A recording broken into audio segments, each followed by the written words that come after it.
Hi students, welcome to the video on management accounting at your fingertips.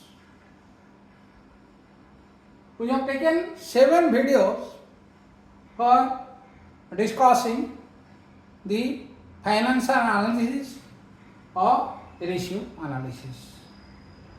This is the 8th video on which we want to discuss in depth the applicability of various ratios and how they will be analyzed with the help of one positional statement, that is balance sheet of a company, and is the income statement, trading profit and loss account of the company.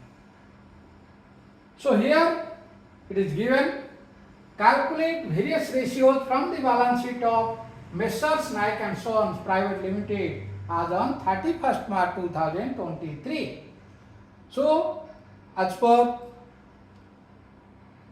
Companies Act 2013, the balance sheet is represented in the form of vertical, that is vertical presentation.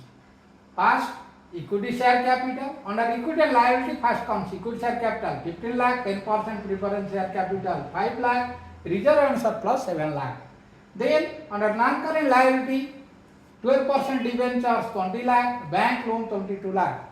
Then current liability, under current liability, first is trade payable. Under trade payable, one is sundry creditor, that is 4 lakh, bills payable 8 lakh.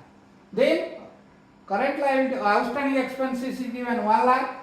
Then bank overdraft is given 2 lakhs.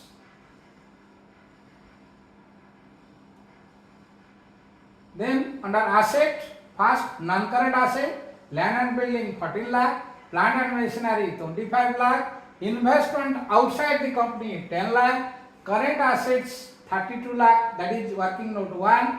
Under current asset, first receivables, under receivables 10 lakh, bills receivable 1 lakh. Then stock or inventory 12 lakh, cash in hand 1 lakh, cash at bank 3 lakh, then investment in short-term securities 5 lakh, total comes to 32 lakh.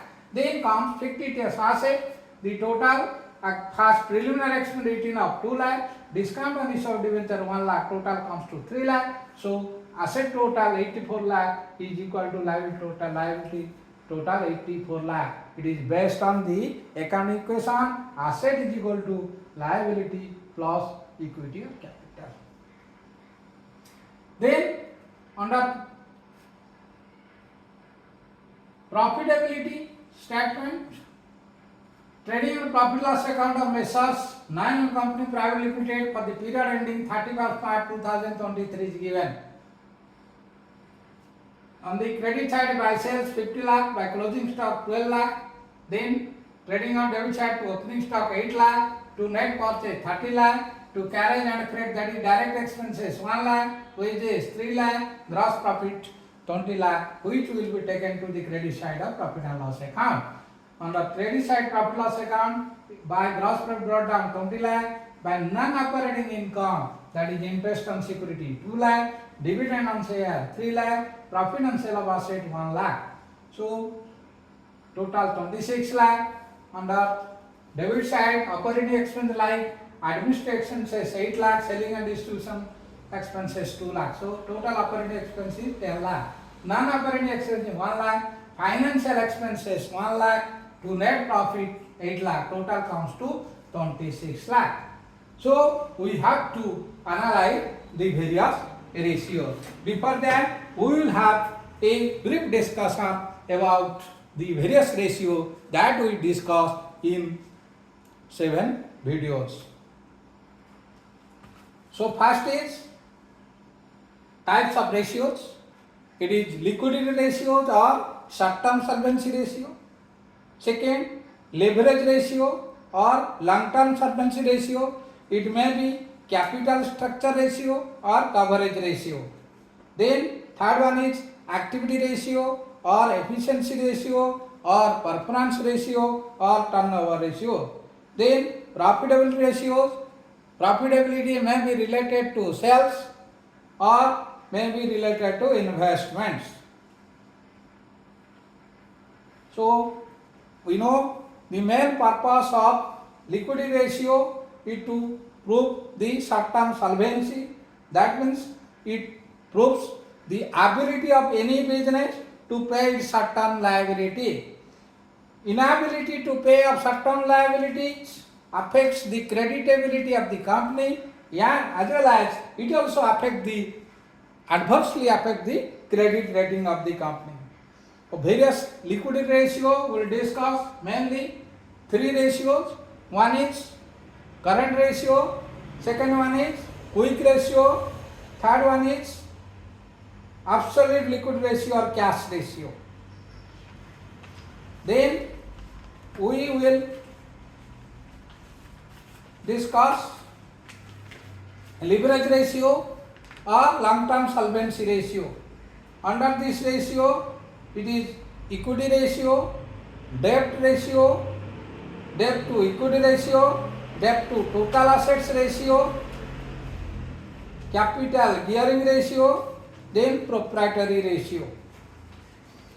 Then comes activity ratios.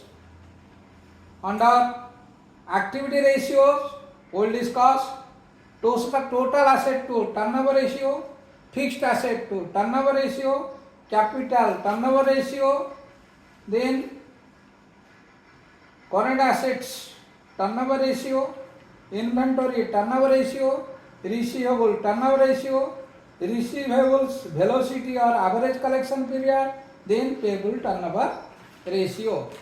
Then we will discuss the profitability ratio. First is gross profit ratio, then net profit ratio, operating ratio, operating profit ratio,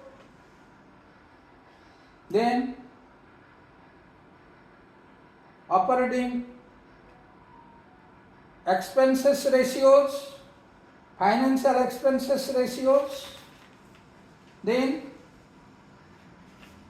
profitability in relation to investments, return on investment, return on assets, return on capital employed, return on equity,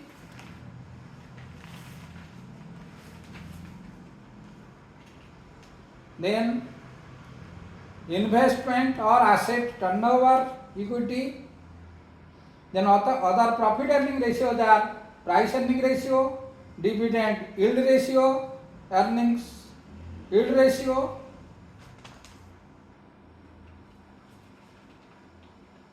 earning per share ratio. So from the problem we will discuss the various ratios. First ratio is your current ratio. Current ratio means current asset by current liability. So current asset by current liabilities, current asset is 26,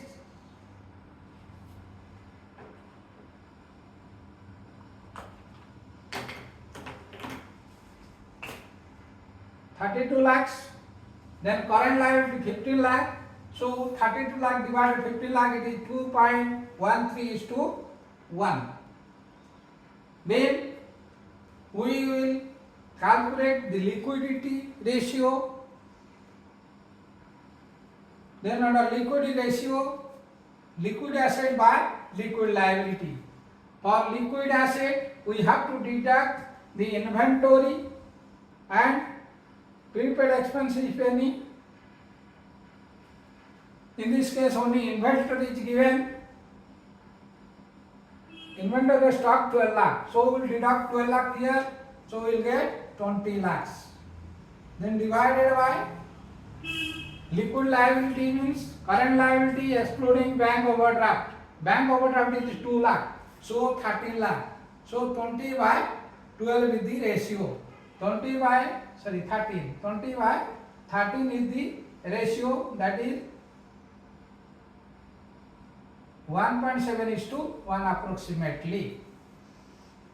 Then we will calculate the absolute electricity ratio. absolute liquid ratio or cash ratio, which is absolute asset. Under absolute asset comes the cash in hand, cash at bank, investment in short term security. So 5 lakh plus 3 lakh plus 1 lakh, that is 9 lakh.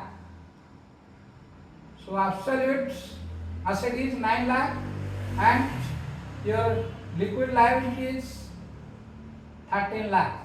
So 9 lakh by 13 lakh, it is approximately 0.7:1. All of you know, in case of current assets, current ratio, the ideal ratio is 2:1. In case of liquid ratio, the ideal ratio is 1:1. In case of absolute liquid ratio or cash ratio, it is 0.5:1. In the above problem, all the ratios are as per the norms. So the company's liquidity, short-term liquidity position is very satisfactory. Then we think about the various leverage ratios. First, under leverage ratio, we will discuss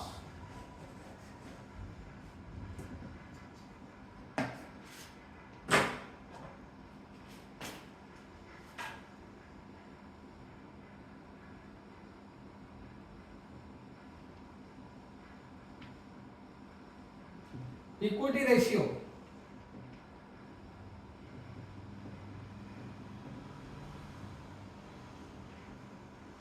That means shareholders equity by net assets. Shareholders equity by net assets. While calculating the shareholders equity, we will consider both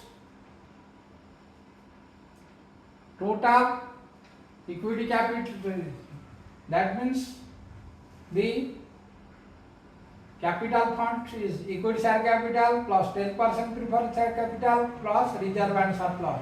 It is 27 lakh.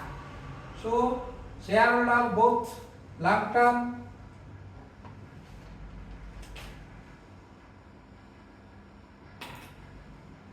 it is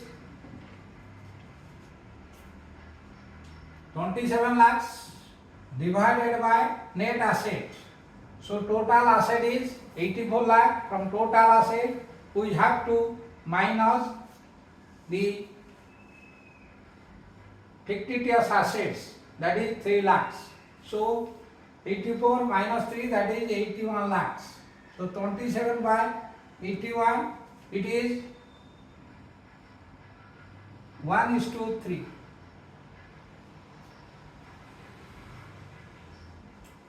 So it indicates the proportion of owner's fund to total fund invested in business. Proportion of owner's fund to total funds invested in the business. Then, so owner fund is here 1/3. That is 1:3 means 1/4. The owner's fund is 1/4 of the asset. So asset is, that is 81 lakh. 81 lakh is asset, net asset. 27 lakh is here capital fund. So it is 1:3. Then debt ratio. Total debt by net assets. Debt ratio. Total debt by net asset. Net assets. So total debt is, how much is the total debt? It is long term, short term, both. That is 20 lakh, 22 lakh, then 4 lakh, 8 lakh, 1 lakh, 2 lakh. That is, out of 84 lakh, we will minus 27. 84 minus 27, it is 57 lakhs. So total debt is 57 lakh, total net asset is 82 lakhs. So 57 into 82, 57 divided by 82, that is near about 0.7:1. So the total debt covers 70% of net assets. This analyzes the long-term solvency. Then debt to equity. Debt to equity ratio. Under debt to equity ratio, debt to equity ratio,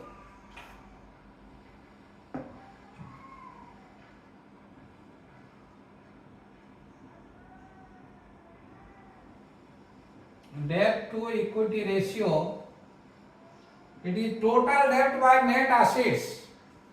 Total debt, it is debt to equity, total debt by debt to equity, total debt by shareholders equity, total debt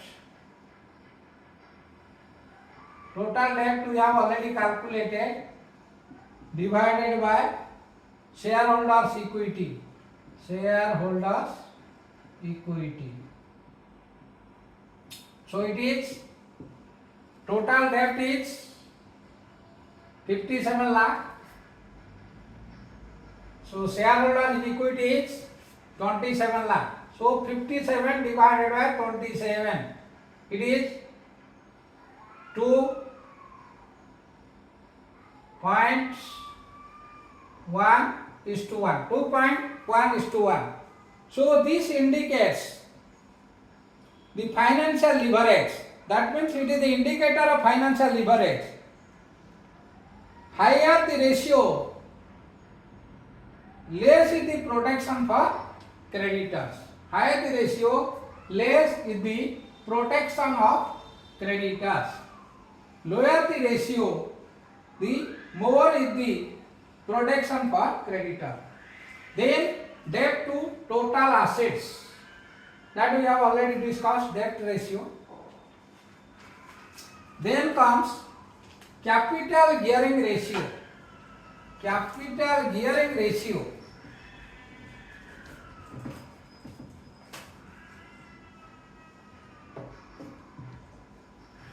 Under capital gearing ratio,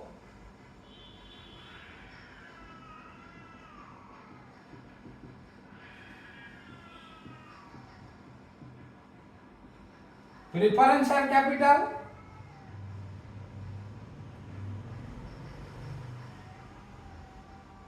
here plus debenture plus other borrowing. Here preferential capital is 5 lakh plus debenture is 20 lakhs, then plus other borrowing is 22 lakhs, divided by equity shareholders fund, that is equity, only equity share capital 15 lakh, reserve surplus 7 lakh, this is 22 lakhs. So ratio is, here it is 92 lakh divided by 22. 92 by 22, it is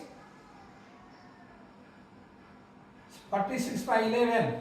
So ratio is 4.1, that is 4.2 approximately is to 1. 4.2 is to 1. That is capital gearing ratio. It reflects the proportion of fixed charges, that is interest and dividend bearing capital, to funds belong to the equity shareholders. Then proprietary ratio. Under proprietary ratio, we have to calculate the proprietary ratio. Under proprietary ratio, total proprietors capital divided by asset. that is proprietary ratio. Here proprietor includes both equity shareholder and preference shareholder. So proprietary ratio is proprietor's capital divided by total asset, that is net asset, total assets. Then proprietary capital is, it is here 27 lakh. So 27 by total asset 84 minus 2, that is 84 minus 52 is 3, that is 81. 27 by 81, that is 1:3, proprietary ratio. It indicates the proportion of total assets financed by shareholders.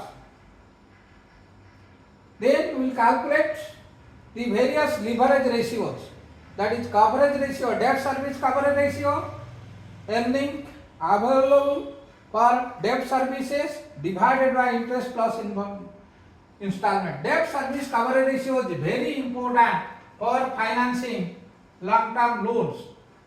Like suppose vehicle, we are financing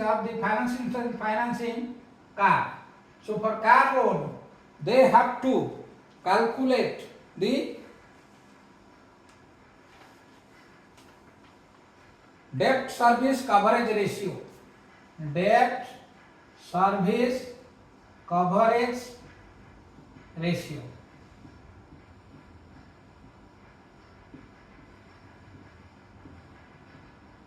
Under debt service coverage ratio, first is earning available for debt service.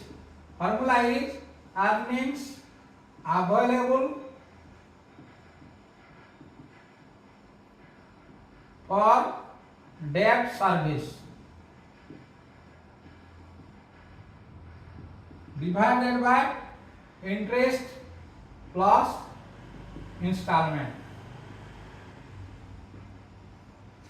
So amount available for debt services, this is net profit. Here tax is not given, so this is net profit is 8 lakh. So 8 lakh divided by interest plus installment, it is not given. Suppose interest is 1 lakh plus installment is given, not given. We have to suppose installment is 3 lakh, then total comes to 4 lakh, 8 lakh by 4 lakh, this is twice, 2:1, 2:1.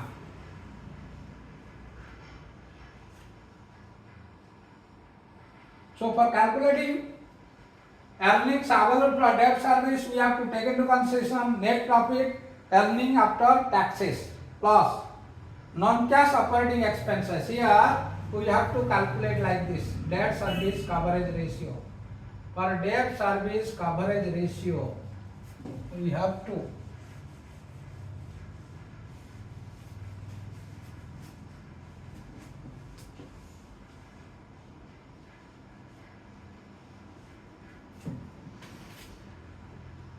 debt service coverage ratio.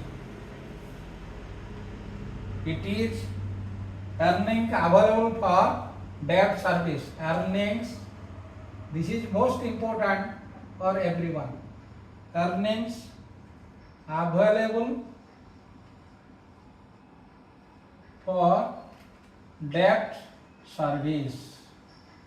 So how it will be calculated? Divided by interest plus installment. Divided by interest plus installments.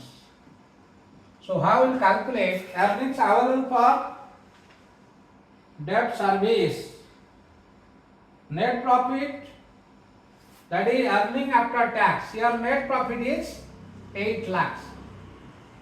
This is 8 lakhs plus non-cash operating expenses. Non-cash operating depreciation is given, not given here, but non-cash operating expenses is given, that is 1 lakh. Non-cash operating expenses 1 lakh. Plus interest.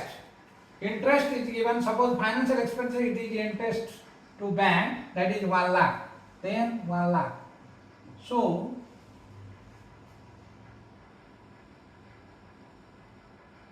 minus non-operating income. Non-operating incomes are, here it is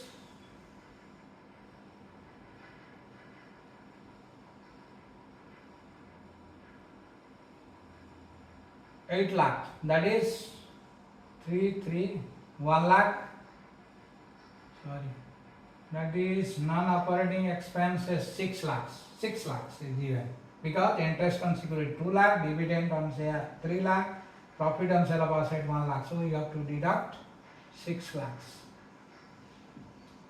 Divided by interest is 1 lakh and installment will be given in the question, that is installment. Suppose installment it is, here it is 4 lakh divided by, suppose here 1 lakh, here suppose it is EMI is suppose 1 lakh, so it is 2 lakh. That is net profit is twice of the interest plus installments. So this indicates how management manages and it can recover its current interest payable with its available earnings. Then preference dividend coverage, earning after tax divided by preference dividend. Suppose fixed charge coverage is given, you have to calculate earning before interest and tax. Earning before interest and tax, suppose it is 9 lakh, 8 lakh plus 1, that is 9 lakh. Plus depreciation not given here, plus interest plus repayment of loan, that is not given. Then we will cover the various activity ratios. Activity ratios.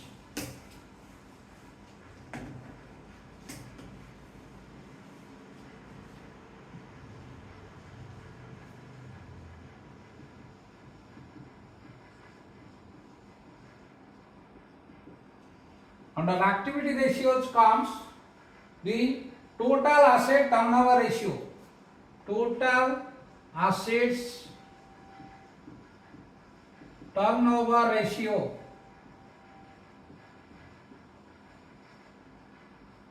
Under total asset turnover ratio, we have to take sales or cost of goods sold by total assets.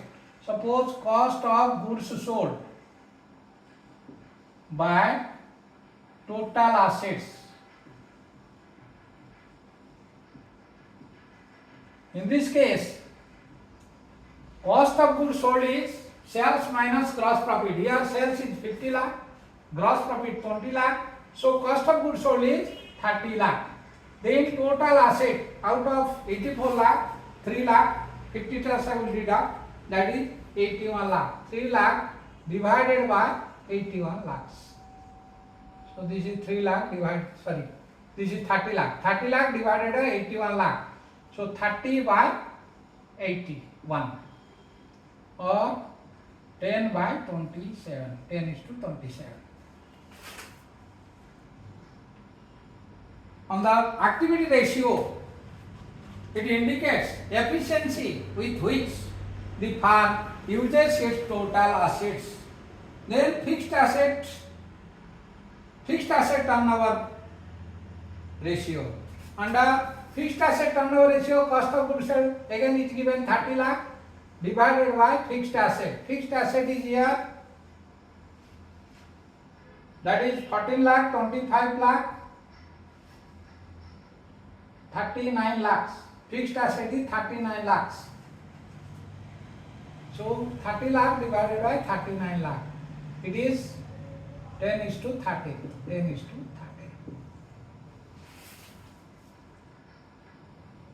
So this fixed asset turnover ratio indicates efficiency with which the firm uses its fixed assets. Then capital turnover ratio. Capital turnover ratio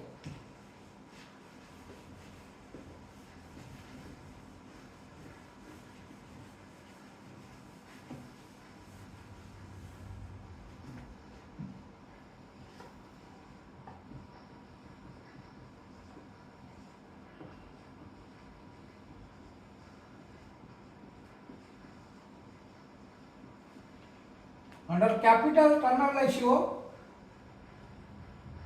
sales are cost of goods sold by net assets. Means total assets minus current liabilities. So capital turnover ratio, sales are cost of goods sold. Suppose we will take cost of goods sold divided by total assets minus current liabilities. Total assets minus current liability. Here cost of goods sold we have already calculated 15 lakh minus 20 lakh, this is 30 lakh divided by total assets 84 lakh minus, that is fictitious asset 3 lakh, that is 81 lakh. 81 lakh minus current liability. Under current liability comes 15 lakh. This is 15 lakh. 81 lakh minus 15 lakh. So it comes to 66 lakhs. So 30 lakhs divided by 66 lakhs. That is 30 is to 66 or 15 is to 33. Thank you. In the next video, we will discuss the remaining ratios.